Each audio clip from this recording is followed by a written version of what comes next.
안녕하세요. 반려동물의 건강을 책임지는 수의사 김보윤입니다.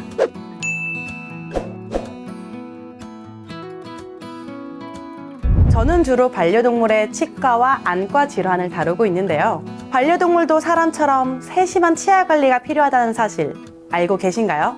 오늘은 세심하게 치아 관리를 하지 않으면 반려동물에게도 생길 수 있는 질환 중 하나를 말씀드리려고 합니다. 바로 치근단 농양이라는 질환인데요. 이름 그대로 치아 뿌리에서 시작된 감염성 염증 반응입니다.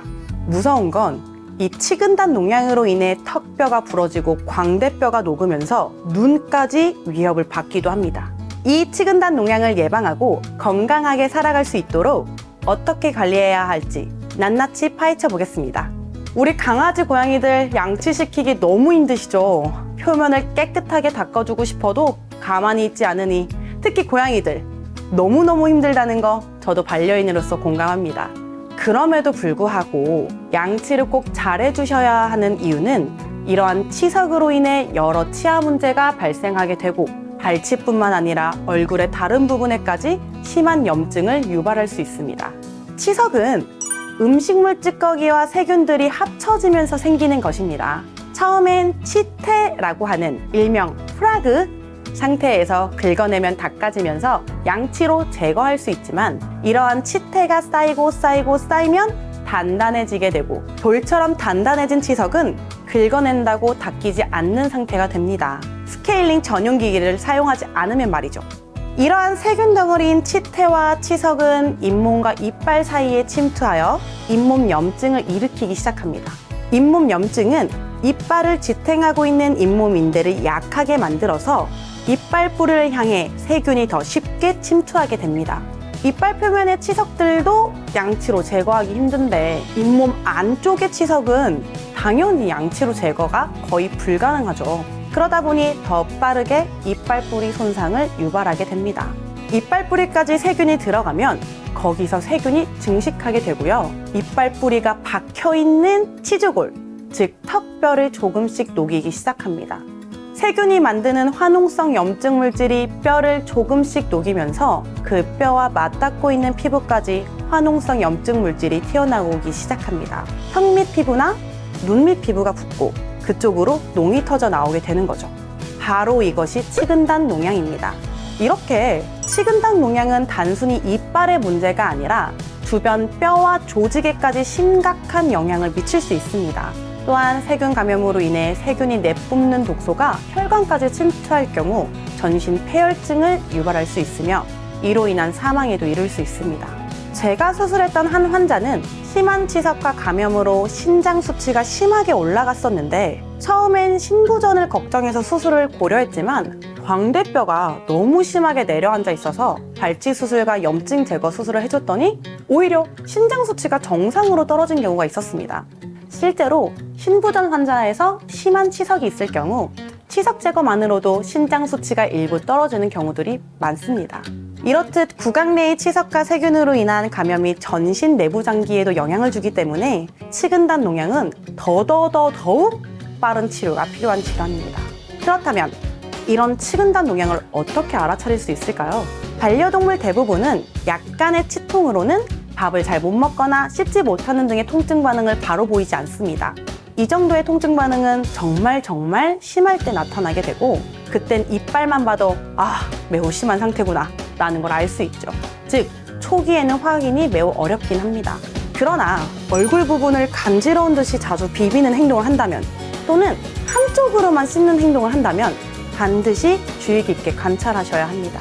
얼굴이나 턱 쪽을 간지러운 듯이 막 비비는데 피부를 보니 털 빠지는 것도 없고 빨개진 부분도 없다면 치아 때문일 수 있습니다.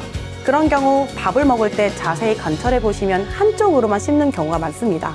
식욕이 매우 좋고 밥을 매우 잘 먹지만 반려동물들도 자기도 모르게 아픈 쪽으로는 잘 안 씹으려고 하기 때문에 어느 쪽이 불편한지 이런 행동으로 예측해 볼 수 있죠.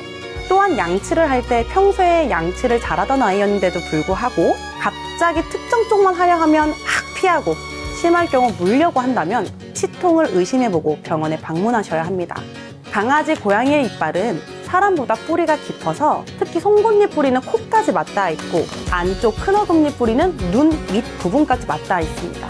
이렇다 보니 뿌리 끝에 세균이 침투하면 이빨 자체가 흔들리는 것보다 이빨 뿌리가 맞닿아 있는 부분부터 먼저 염증 반응이 심하게 올라오기 시작합니다. 그래서 나타나는 증상이 잇몸이 빨갛게 변하거나 이빨이 흔들리는 것이 아니라 얼굴에 볼 쪽이 심하게 부어오르거나 노란 콧물이 나는 등으로 표출되게 됩니다.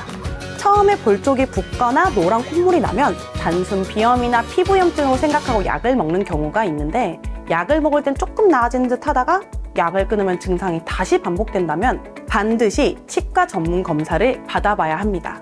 그렇지만 강아지, 고양이들의 치과 전문 검사는 매우 어렵습니다. 입을 벌리고 충분한 검사를 하도록 허락해주지 않죠. 이빨에 대한 정확한 검사는 치과 엑스레이가 가장 필요한데 그게 참 어렵습니다. 사람인 우리가 치과에 가면 입에 뭘 물고 20초 정도 가만히 있으면서 엑스레이 촬영하는 거 기억하시죠? 이렇게 입안에 뭔가를 넣고 최소 20초에서 30초는 가만히 있어줘야 하는데 우리 동물 친구들은 이조차 허락해주지 않죠. 그래서 동물병원에선 치과 엑스레이를 최소 진정 이상의 처치를 하고 난 후에야 검사가 가능합니다. 그래서 처음엔 직접 입술을 들어 올리거나 입을 벌려서 전반적인 이빨 상태를 체크하고 얼굴 쪽 엑스레이를 촬영하면서 비강, 즉 콧구멍 쪽이나 눈 밑부분, 턱 부분 등 얼굴에 있는 다른 뼈가 녹아있지 않은지 체크가 필요합니다. 송곳니나 큰 어금니와 같은 큰 이빨 뿌리는 얼굴 쪽 엑스레이에서도 관찰되는 경우도 있습니다. 따라서 치근단 농양의 진단은 첫 번째, 증상을 먼저 체크한다. 두 번째, 이빨 상태를 체크한다. 세 번째, 얼굴 쪽 엑스레이 촬영을 통해 상태를 체크한다. 이러한 검사들을 통해 치근단 농양이 강하게 의심이 되면 빠른 시일 내에 문제 이빨을 발치해야 합니다. 증상이 심할 경우엔 CT 촬영까지 필요할 만큼 치근단 농양은 제거하지 않으면 주변의 뼈를 더 심하게 녹여서 씹을 때 필요한 기능이 거의 불가능하게 될 수 있습니다. 이전에 전신질환 때문에 마취를 피하고자 치근단 농양을 약물로만 관리했던 고양이가 있었는데 결국 피부가 광범위하게 괴사되고 광대뼈가 조각날 정도로 심해져서 어쩔 수 없이 마취하에 발치까지 진행했던 경우가 있었습니다. 당연히 마취가 쉽지 않았지만 발치 수술 이후 빠르게 좋아졌고 심지어 환자의 활력도 훨씬 나아졌습니다. 이렇듯 치근단 농양의 치료 방법은 빠른 발치밖에는 없는데 발치 수술을 위해선 전신 마취가 무조건 필요합니다. 전신 마취의 무서운 부분은 항상 수술을 앞두고 있는 저도 잘 알고 있는 부분이지만 그렇다고 발치를 안 할 수는 없습니다. 치근단 농양은 뼈를 녹일 정도의 심한 염증인 만큼 엄청 아프기 때문에 소중한 반려동물이 이러한 통증을 안고 지내게 하는 것이 저는 더 괴로운 일이라고 생각합니다. 따라서 치근단 농양이 생겼다면 최대한 전신 상태를 건강하게 만들면서 발치 수술을 해주는 것이 반드시 필요하다고 다시 한번 강조해드리고 싶습니다. 물론 이빨은 발치 없이 가지고 있는 게 제일 좋습니다. 건강한 이빨이라면 말이죠.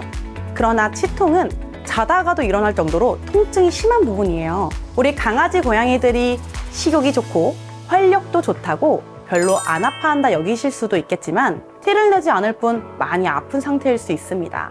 따라서 평소 치아 관리, 양치 반드시 잘해주시고요. 만일 칫솔을 이용한 양치가 어렵다면 치석 제거용 껌을 주기적으로 급여하시는 것도 추천드립니다. 대부분 치석 제거용 껌은 반려동물의 치아와 씹는 작용을 연구해서 개발된 것이기 때문에 치석을 제거하는 효과가 있습니다. 그러나 제일 중요한 건 내 반려동물에 맞는 치석 제거 껌으로 급여해야 한다는 점입니다. 이빨의 크기와 얼마나 잘 씹느냐에 따라 껌의 단단한 정도와 크기가 다 달라야 하기 때문이죠. 평소에 어느 정도 씹는지를 사료 먹을 때 관찰하시면서 약간 말랑한 것부터 시도해 보시는 게 좋습니다.